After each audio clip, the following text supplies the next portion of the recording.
name is Beston. I live in Cape Town. Also, I do delivery.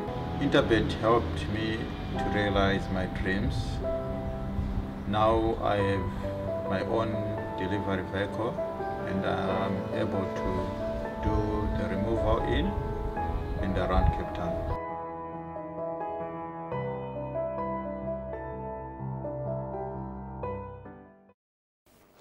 14:25 will be the off time for race number 5. They'll run over 1900 meters, so they'll be going over the extended distance. And having a look at the field, very, very competitive. A case can be made for a number of runners here.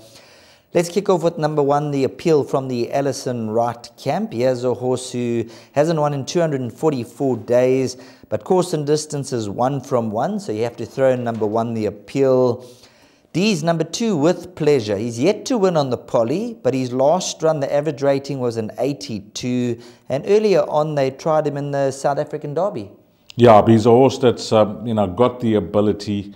On his day, I think he'll win this and win this well, but it all depends on which horse comes to the track. He's carrying a big weight, 61 kgs. But I like the fact that, he's versatile. Anything from 1400 to 2300 meters. Nicely drawn at 2. He took, they say that, I don't know, he took no interest last time out. But he was only beaten 3.5 lengths behind Q-Wing when he was supported. I think Keegan de Mello will try and make amends for his followers that did back him last time out. So you'll get a massive run for your money there. Kanise and Dela could be the right one of the two from the Allison Wright yard. Warman will have to improve on that introduction to KZN racing.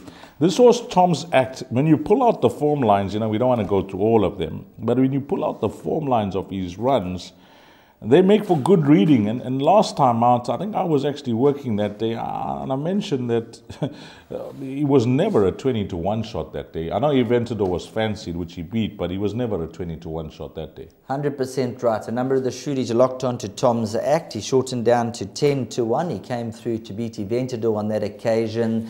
He's a horse that you've got to catch him on the right day. You can see by his form lines that he does run hot and cold. And looking at his last run when he beats Eventador, from a 66 up to a 69.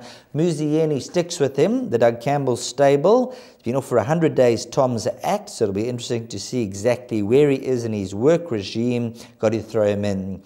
Number 6, Have a Go Joe, worth throwing in the pick 6. Number 7, Arctic Tunes, a horse you can't discount. And then what do you make about number 9, Captain Who? They tried over 1800 meters last time out. A horse who's run behind Imalenze, Yoko de Duma, Runaway Song, and also Cape Eagle and Priceless Ruler.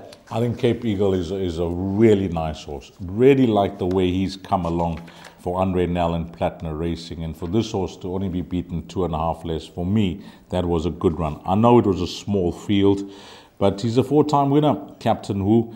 And again, you spoke earlier on about stables and you touched briefly on Duncan Howells. Lorenzo Karim had a flying start to the season when he just took out his trainer's license. He was having winner after winner.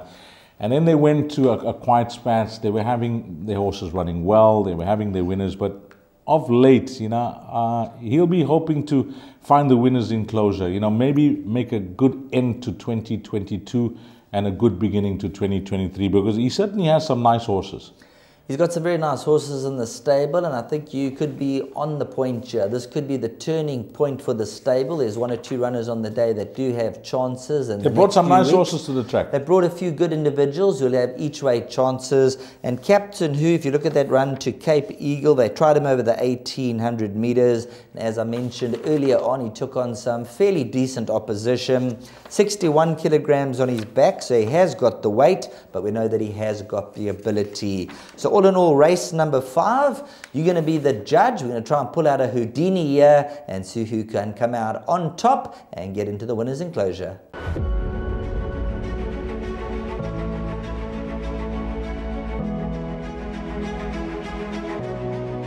It's good fun. Days like these are great. You get the whole industry together. And to have, companies and corporations like Interbet and Cape Racing who are so generous with sort of time and energy into making a day like this possible is it's fantastic for everyone.